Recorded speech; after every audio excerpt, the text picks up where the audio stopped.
Hey everybody, welcome to my second storeroom. Today we're going to talk about what to stock up for before a dark winter or new lockdown.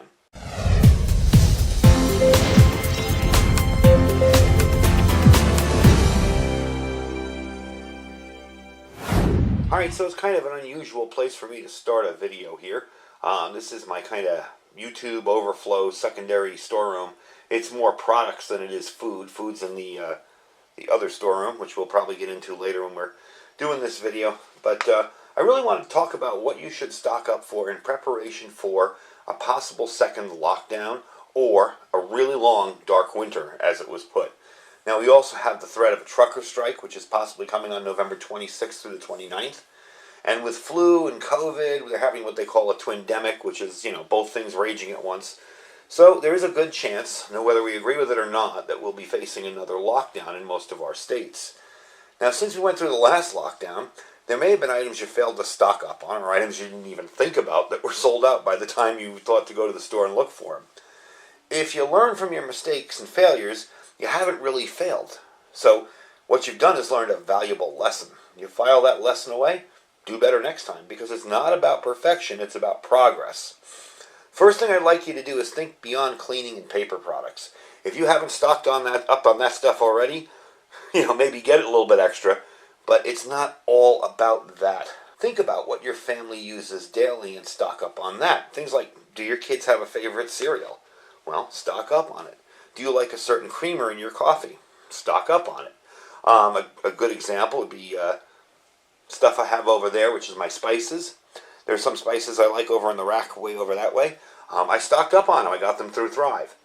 Make sure you have the stuff that you use every day. It's not always about, I need to go out and buy cases of MRE. Sometimes it's stupid stuff like your kid's cereal or maybe something you have for lunch every day. Stock up on that stuff first.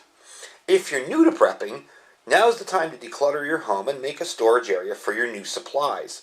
This can help everyone get involved and can make it a family project. And if everybody participates in it, it's a whole lot less scary for younger children. You can even make it fun. Now, the first thing you want to do is start an inventory, or do an inventory of your existing preps. See what you have, see what you might need, see what you might have used over time, see what somebody might have snuck out and used if you have family members that know where your preps are. Think about things you might need to be safe in your home for a long period of time.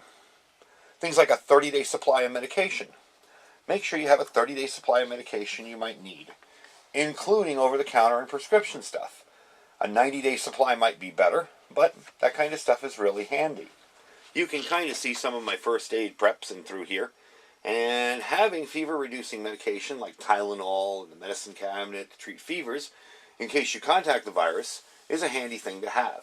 If you've been slacking on stocking up or rotating out your first aid kit, now's the time to do it. You see that big yellow box there? That is what I like to call my hospital in a box. I just recently went through that, got rid of some of the old stuff, put in a whole lot of new stuff, and made sure it was all set and ready to go. So now's the time to get moving on that. This is most of my, you can't really tell here, but it's most of my first aid type gear along with stuff like that. So most of this stuff has been gone through, rotated, run through, made sure everything is nice and new. Now, another thing you're going to want to do is, like normal, keep clean. Laundry soap, regular soap, shampoo, things like that can be really important. You can go from the cheap stuff, which I buy here to store away, to what I use every day, which is the usual, decent stuff. You got regular bar soap. Hibiclens is another good thing if you can find it. It's a very good antiseptic, antimicrobial. I order mine on Amazon, but you might be able to find it in your local stores. There is a pump version of it that you can keep by your sink. And some shampoo. Can't hurt. Just a few things to think about when you want to keep clean. You're going to want to keep clean, even more clean than, say, normal times. So you're probably going to be using this stuff a little bit more, and especially if somebody in your household gets sick and they have to quarantine in your home. So now we're up to what to drink. Okay, well, of course, most common will be drinking water, and the most common thing we'll do is people will go out and buy bottled drinking water and wipe the stores out. One of the things I did notice last time is these don't tend to disappear as much, the 1-gallon ones. You can also, if you have 5-gallon empty containers, refill them at plenty of the different places around your area that sell water. Sometimes it's like a quarter a gallon or $1.25 for 5 gallons. Way cheaper than buying bottled water. And let's face it, most places your water is potable, it's drinkable, there's no problem. But it's not a bad idea to stock up. Might also be a good idea to get yourself a decent water filter. Before you get locked down, something like that could come in handy. If you're worried about what your water tastes like, a water filter will take care of it if you can't find any water on the shelves. Next up, I also recommend getting some Gatorade, some Pedialyte. I have this electrolyte stuff here, this Propel stuff. These are just tubes that you stick into a bottle of water. Good stuff. Definitely will keep you hydrated if you do happen to get sick.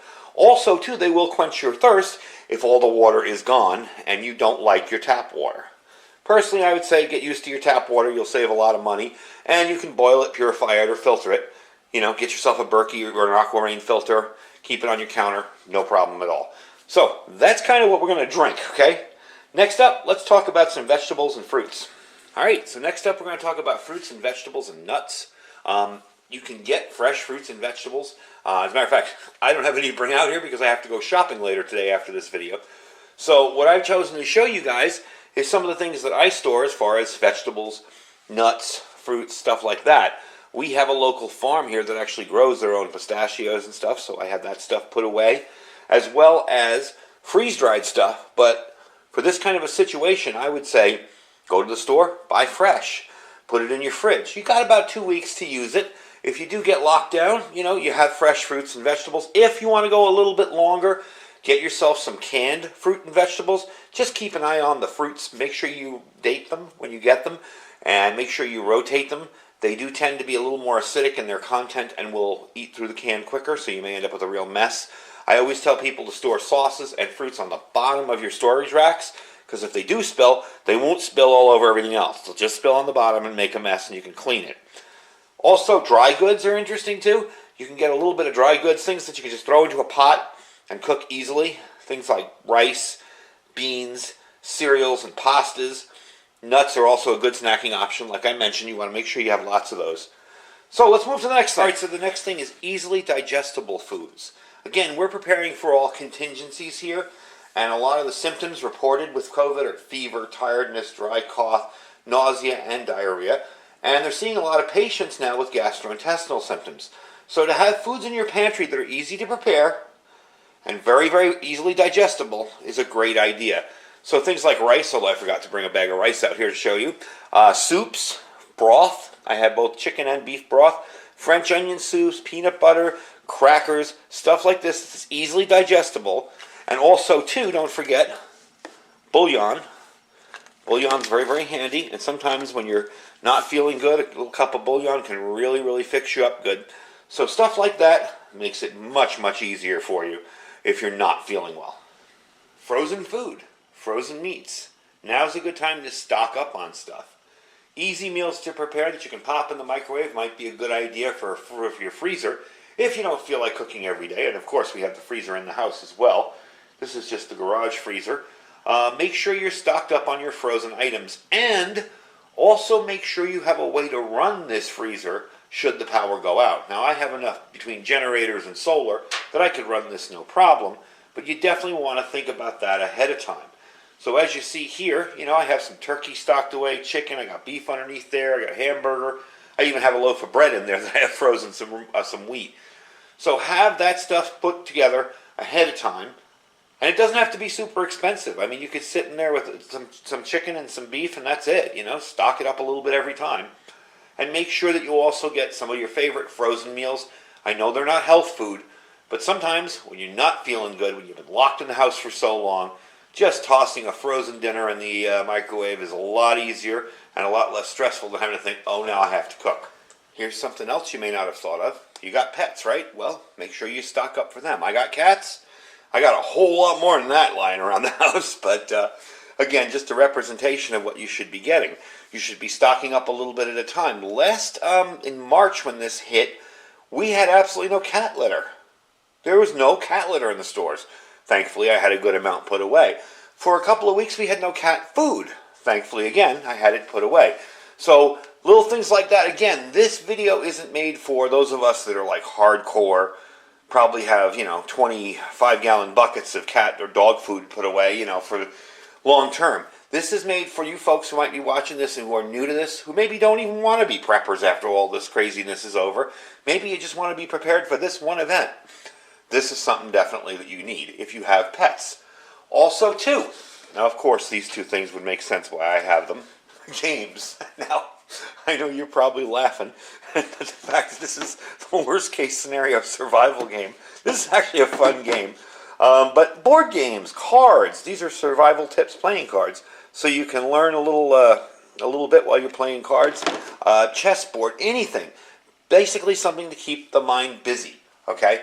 If you got a family especially, and kids that are used to being on devices all day, find them something to do other than the devices if it happens to be down. If not, hey, that's great. But if things are up and running as far as electricity and cell phone service and all that, don't forget extra chargers. Okay? You're going to be home much more. You're going to need to charge those devices because they're going to be getting used a lot more. Also, your kids with distance learning are going to need their laptops or their school-provided laptop charged up a lot more. Make sure you got the power to do that should there be a power outage, as well as just regular everyday stuff. So a few extra extension cords, a few extra chargers for your cell phones, really not bad. Also, I'm going to recommend exercise. This is the one thing that really helped me a little bit through the last one, is I would get out and walk. I'd use a sit-up machine in my garage here that somebody gave me, and it's funny because once they reopened the gyms, that next day the sit-up machine broke. But have some kind of routine. Get your endorphins boosted with a little bit of walking around. I'm sure you can walk around your block. I'm sure there's no lockdown against that. If you have to put a mask on, put one on and walk around the block. Get out and get those endorphins and mood boosters going. Also, to have a routine. If you usually get up, make breakfast, take a shower, get dressed for work, those things are important to your mind, your health. Make sure, even if you're working from home, you do those kind of things. Now, you may not want to take a shower every day if all you got to do is straighten out your hair, put on a clean shirt and a pair of pants, and sit on a Zoom conference all day. But a sense of normalcy is important, and the rhythms in your daily life are important. And when they've been disrupted, that can affect your health and well-being as well. So again, these are just suggestions. If you guys have better ideas, by all means, leave them down below in the comments. I'm sure I forgot a few things. This is just some stuff I thought of over the top of my head that I was low on last time.